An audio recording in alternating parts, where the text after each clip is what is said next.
তো hello guys, চলে এসেছি একটা নিউ ব্লগ নিয়ে। তো রান্নাঘরে দেখতে পাচ্ছ, কারণ রান্নাঘর মানে কি নতুন নতুন জিনিসপত্র রান্না করে তোমাদের সাথে শেয়ার করবো। তো আজকে দেখো কি রান্না করি, বলে দেবো, বলে দিই। আজকে করবো ইনস্ট্যান্ট পাস্তা, যেটা আমি ফ্লিপকার্ট মিনিট থেকে অর্ডার করেছিলাম। তো চলো সবার প্রথমে আমি গ্যাসটা ধরিয়ে নেব এবং গ্যাসের আঁচটা আস্তে করে দেবো। আমি এখানে একটা প্যান নিয়ে নিয়েছি। তোমরা চাইলে কড়াই বা কোনো ননস্টিকের জিনিসও এটা করতে পারো। কিছুক্ষণের জন্য আমি এটাকে গরম হতে রেখে দেব। কিছুক্ষণের জন্য আমি প্যানটা এবার গরম করে নেব। গরম হয়ে গেলে এর মধ্যে পরিমাণ মতো জল আমরা ইউজ করব। বেশি জল দেওয়া যাবে না, অল্প পরিমাণে দিতে হবে, তাহলে পাস্তাটা মাখো মাখো হবে। এবার এর মধ্যে আমরা ইনস্ট্যান্ট যে পাস্তাটা আছে সেটা আমি অ্যাড করছি।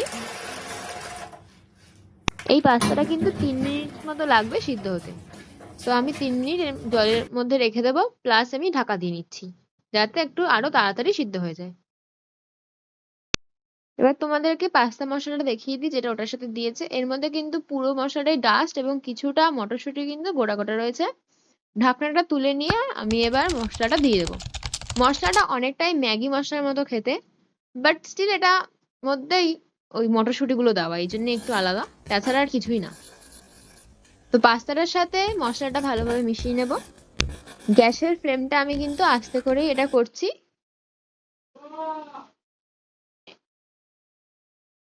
এর মধ্যে আমি এবার স্বাদের জন্য একটু বাটার দিয়ে নিচ্ছি।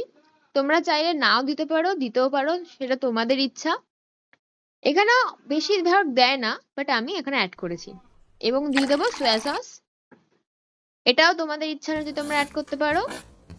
মানে এই পাস্তা যেহেতু ইনস্ট্যান্ট, এর মধ্যে সবকিছুই দেওয়া আছে, সো আর কিছু অ্যাড করতে লাগে না। কিন্তু আমি একটু ফ্লেভারের জন্য, একটু অন্যরকম করার জন্য আমি এখানে অ্যাড করেছি। এবার আমি ঢাকনা দিয়ে দেবো। কিছুক্ষণ ঢাকনাটা দিয়ে রেখে ঢাকনাটা তুলে নিচ্ছি। দেখতেই পাচ্ছ কতটা ফুটে গেছে।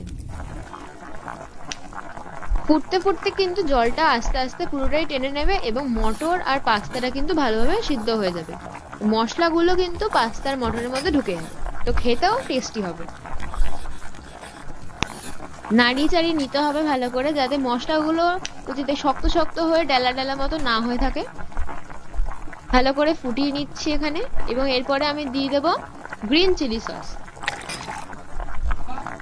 যতটা পরিমাণ তোমরা ঝাল খেতে চাইবে তো সেরকম অনুযায়ী তোমরা দিতে পারো, তোমাদের মর্জি মতো।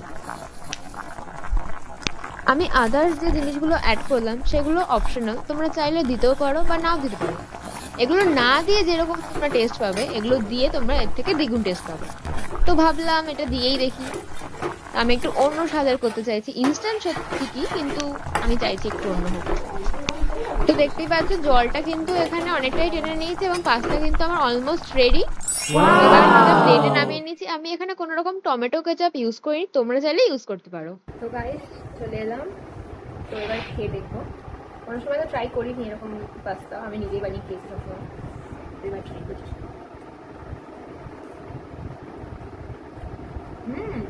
ভালো হতো, হয়তো কোয়ান্টিটি একটু কম ইয়ে অনুযায়ী, দাম অনুযায়ী 20 টাকার, বাট ভালো, মানে টেস্টটা সুন্দর। আর যেহেতু আমি এর মধ্যে একটু বাটার অ্যাড করেছি, তারপরে সোয়া সস অ্যাড করেছি, তো আরও ফ্লেভারটা একটু ভালো লাগবে।